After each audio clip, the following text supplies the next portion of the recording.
ദൈവത്തിന് മഹത്വം. നമ്മുടെ പ്രതിദിന ആഹാരം ഏപ്രിൽ 26. യേശുവിൽ ഒരുമിച്ച് സേവിക്കുക.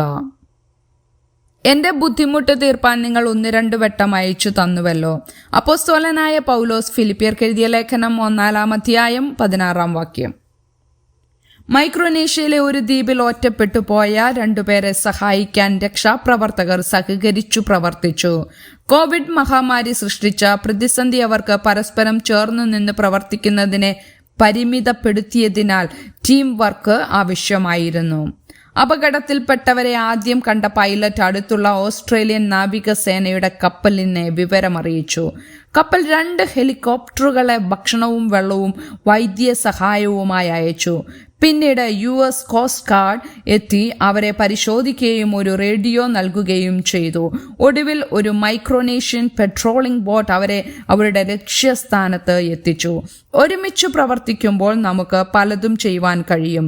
ഫിലിപ്പിയയിലെ വിശ്വാസികൾ അപ്പോസ്തലനായ പൗലോസിനെ പിന്തുണയ്ക്കാനുള്ള തങ്ങളുടെ ശ്രമങ്ങൾ സമാഹരിച്ചു. ലുദിയായും അവളുടെ കുടുംബവും അവനെ അവരുടെ വീട്ടിലേക്ക് സ്വാഗതം ചെയ്തു.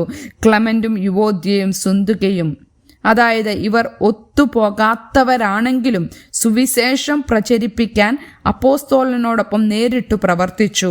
പിന്നീട് പൗലോസ് റോമയിൽ തടവിലായപ്പോൾ സഭ ആവശ്യ വസ്തുക്കൾ ശേഖരിക്കുകയും എപ്പഫ്രാത്തോസ് മുഖേന അത് എത്തിക്കുകയും ചെയ്തു.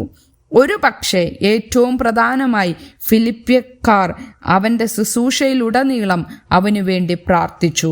ഈ പുരാതന സഭയിൽ വിശ്വാസികൾ ഒരുമിച്ച് ശുശ്രൂഷ ചെയ്യുന്നതിൻ്റെ മാതൃക ഇന്ന് നമ്മെ പ്രചോദിപ്പിക്കും.